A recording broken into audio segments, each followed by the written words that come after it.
Hello and welcome to BCM241 Media Ethnographies. In this lecture, we're going to continue the series on content generation.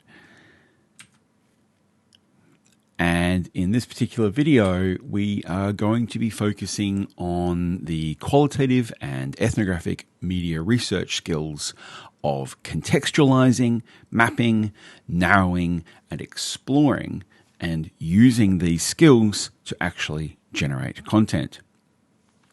We will then, at the end of this lecture, talk about the blog post for this week and how to engage auto-ethnographically in your writing and your media production this week.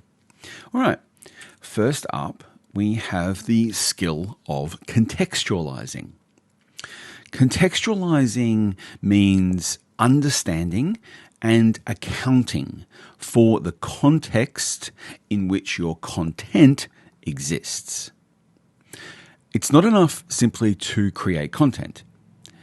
We want you to understand the platform culture that you are involved in and the many different cultures of the different platforms that we'll be generating content on.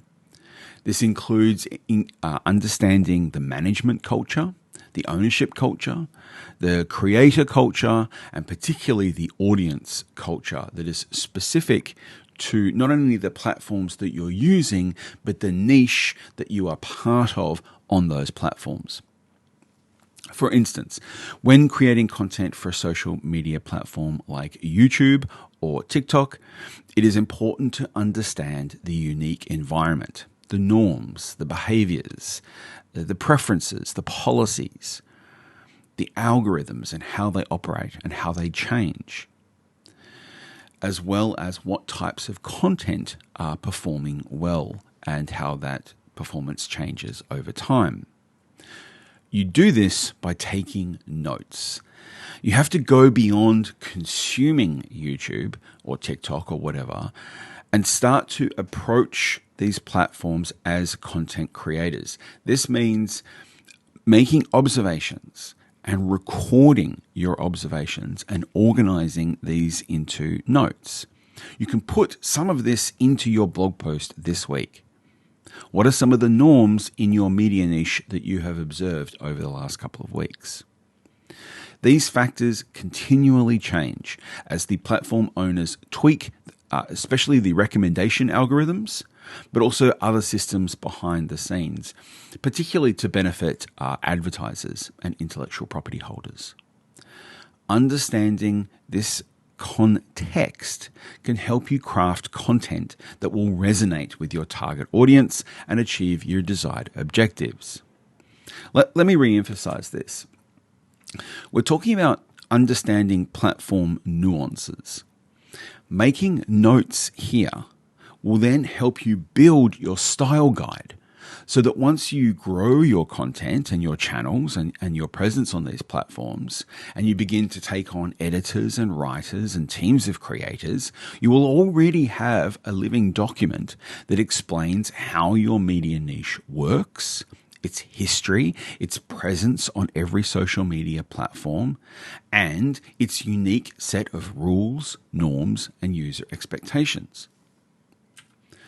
Some of the questions that you can start to ask in documenting your observations about the context in which you're operating is something like, what kind of content in your media niche does well on TikTok? This can just be dot points. And then you can summarize that with a few observations as to why you think that is. What hashtags are being used in your media niche on Instagram? Why do you think that is?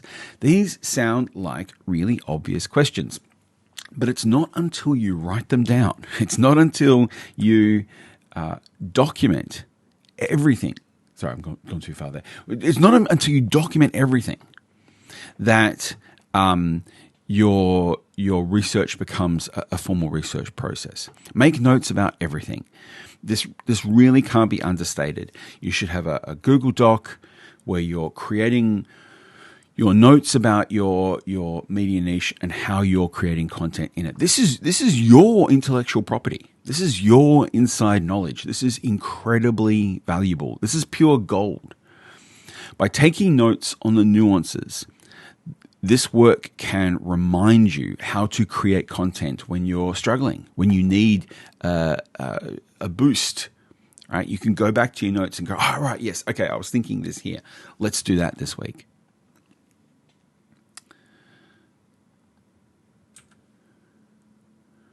All right, let's move on then to talking about audience preferences. So you're not just researching the kind of content that's being produced. You're researching the context of audience preference. This is where you build an understanding about your audience's tastes, interests, and behaviors. For example, you could create a user profile on YouTube where you follow your content, and then you see what the YouTube recommendation algorithm is recommending that you watch. You can look at what videos in your niche and start to follow them in that user account so that you're only getting that feed. Then you can start to look at what types of content are getting the most attention.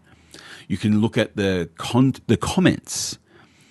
You can look at those videos' styles, so not just the content, but the style in which they're being produced and how that is resonating with audiences. What kinds of videos are getting audience participation?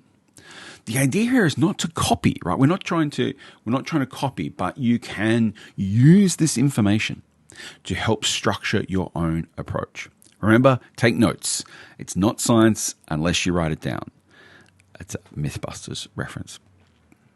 Okay, let's move on then to talk about cultural context. Media audiences will be aware of the history and the culture of your media niche.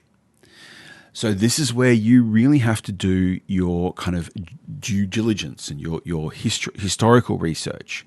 You can pick some of the content creators that you like in your media niche and go back into their catalog. Look at some of their earliest videos.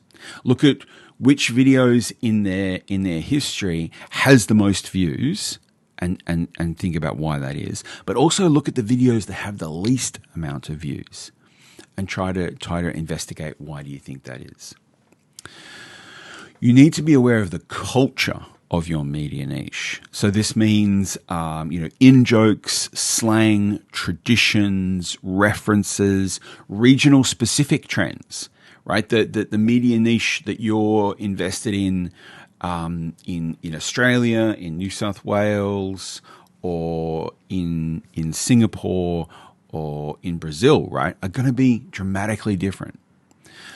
If you're speaking to a global audience, you need to be aware of these cultural contexts for your specific media niche. Misunderstanding cultural context within the niche can lead to content that feels out of touch or even offensive. Let's move on then to trends and events. It's very typical for content creators to be aware of what's happening in the world and what's happening around you as a content creator. By tapping into trending topics or viral events, you can go two ways here, right? This can serve as a timely content inspiration. Okay, like it's Halloween, right? You can do a Halloween themed content. Okay, sure, but is that cringy, right? This is where you understand the cultural context of your niche. Is doing a themed content appropriate for your niche or not? It won't always be. What about world events? Is it important for you to be in tune with world events as part of your media niche?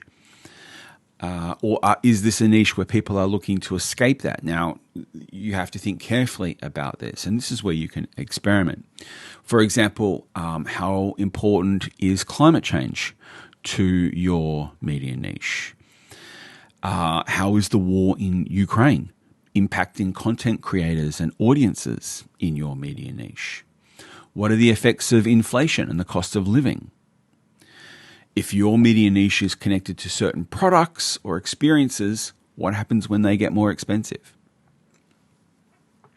Connected to this, of course, is the historical context.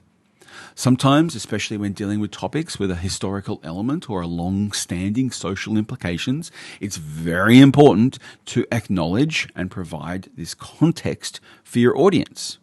Remember, your audience might be new to the media niche, but they also might be well established. So this is important to understand. Remember, good content does not exist in a vacuum. Various influences and factors will shape your content. And contextualizing your content can significantly enhance its relevance, resonance, and ultimately its success. Let's move on then to talking about mapping.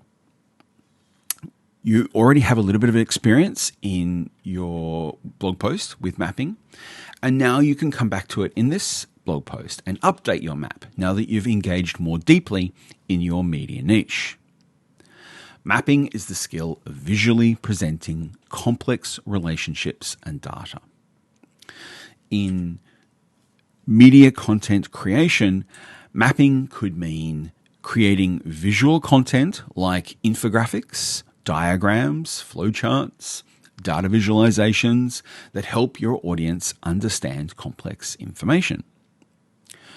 In the production side, mapping could mean planning your content structure or your narrative flow, especially if you're working with other people on your content. Here you can visualize your ideal audience journey.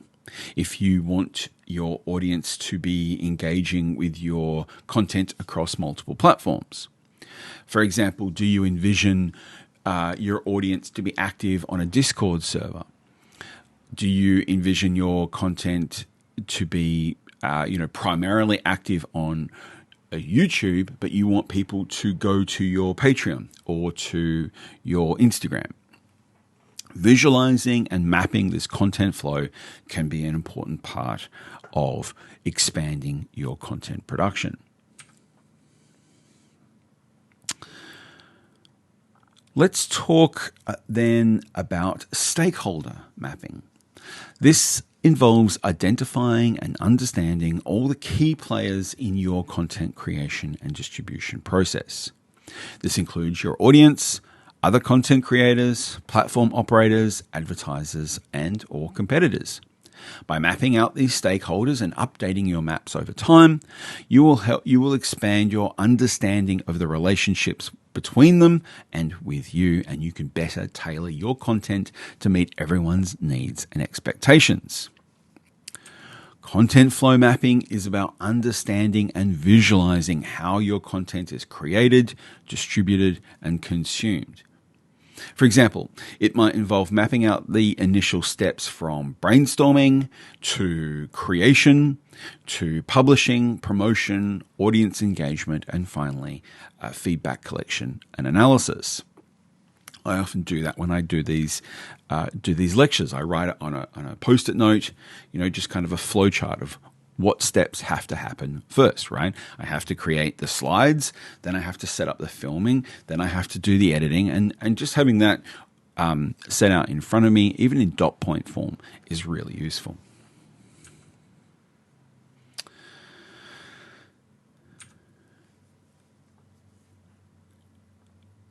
So content flow mapping is about streamlining your content production process and identifying any potential bottlenecks or opportunities for improvement. For example, editing. This takes me a little bit longer than say uploading, right? So I know I have to factor in that amount of time versus the ease of uploading and embedding. Topic or theme mapping involves visualizing the topics or themes in your content and their relationships.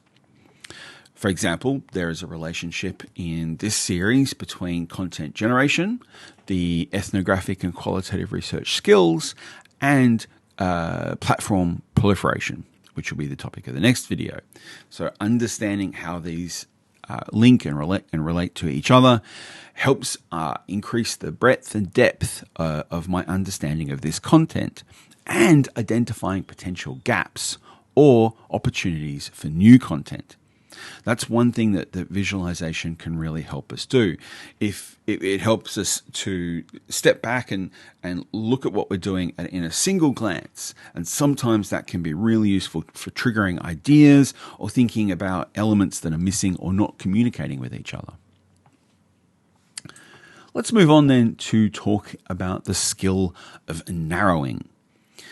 Narrowing is an essential skill in media content generation that involves focusing your content on a specific, detailed aspect of a broader theme or topic. The skill of narrowing involves focusing your research and your content creation efforts on something like a specific demographic or a specific target geographic, right? So let's talk about audience specificity. Remember, then, rather than trying to appeal to everyone, you can narrow your focus to a particular segment of your niche. This can result in more engaging and relevant content for your chosen audience. However, you can also be in danger of alienating the broader audience. So you have to provide ways to help them get into the specifics of what you're dealing with. Remember, specificity can be theme, demographic, geographic area, or any other relevant aspect of your content. But be careful of over specializing. You don't want to focus, if you have a particular niche that involves content creation of some kind, you don't want to overly focus on one content creator or one product. If you are focusing on one product, how do you expand that in a certain way? For example, what are the different types of experiences that you can have with that product? So you are both narrowing and expanding. This is where we come back to topic or theme focus, right? So maybe you have a specific product that you're examining as part of your content creation. Well, you can generate a series of content that looks at different themes connected to that one piece of content or that one intellectual property or that one product or that one experience. This could be jogging or playing a particular style of music. You can then theme focus and divide your content up into specific themes that looks at a different approach to that theme each week. Another way to focus is on geographical concentration.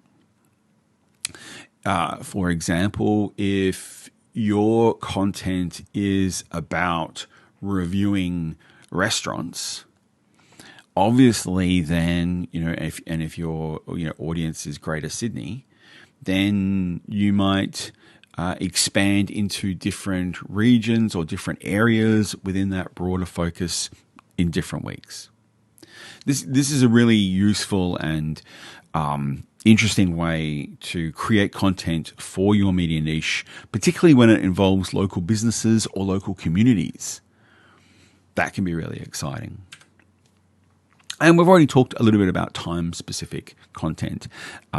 Seasonal content can be quite interesting, particularly if you're an Australian, if you're creating seasonal content about the summer when the Northern Hemisphere is in winter. That can be quite interesting. Remember, seasonal programming is quite a standard practice in the content industries. So maybe you can find interesting and inventive ways of doing things. Remember, don't get cultural blindness to your own personal experience. Your personal preferences can help guide your content, but they can also unnecessarily limit your content.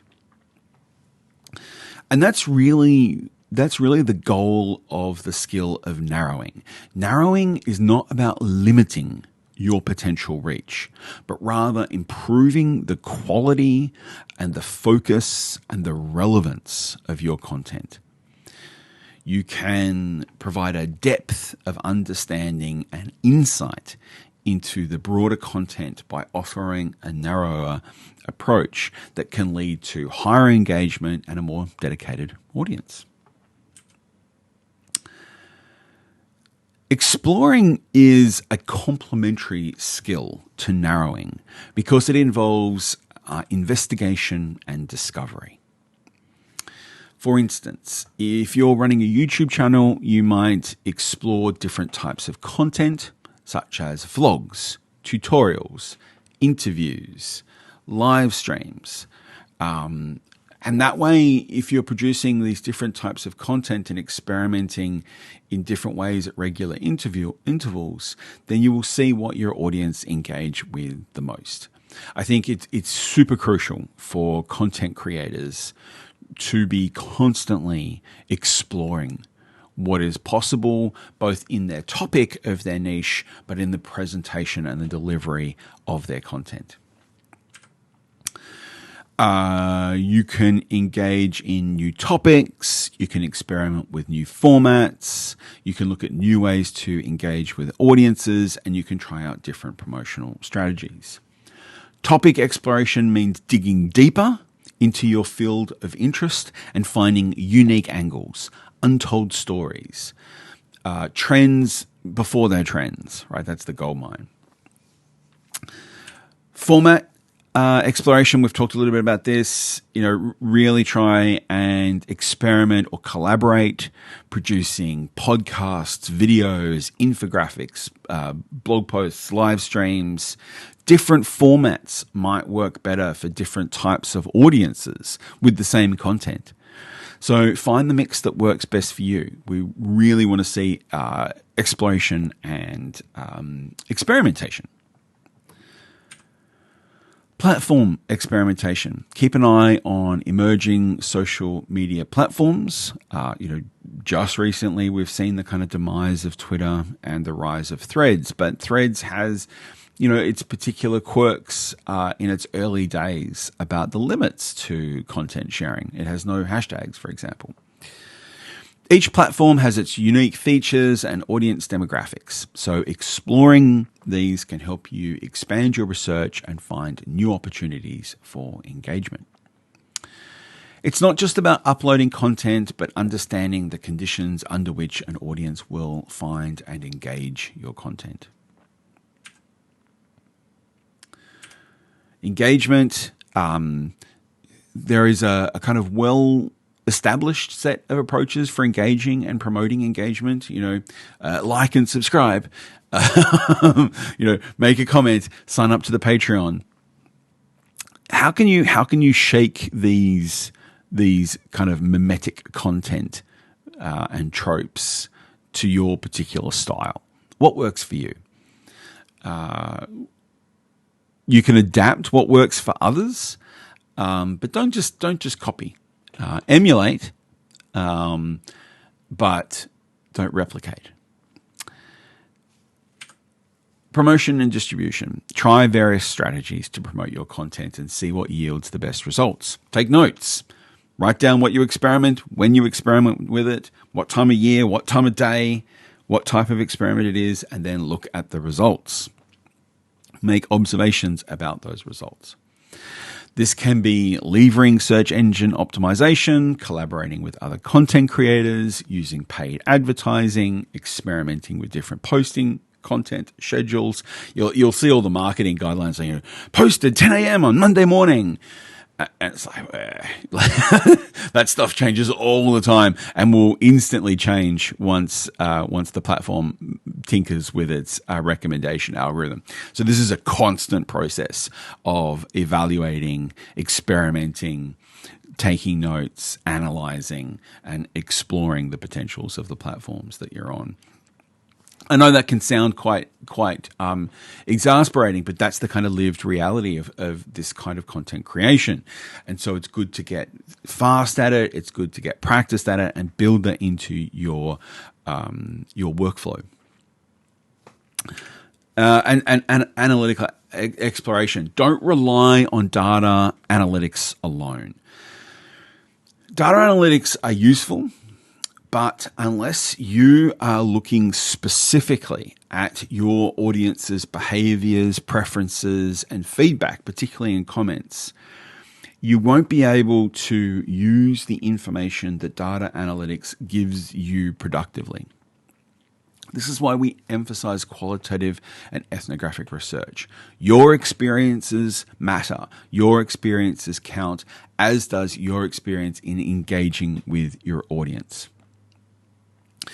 Use data analytics, but don't make it the only tool in your toolkit. The goal of your blog post this week is to build up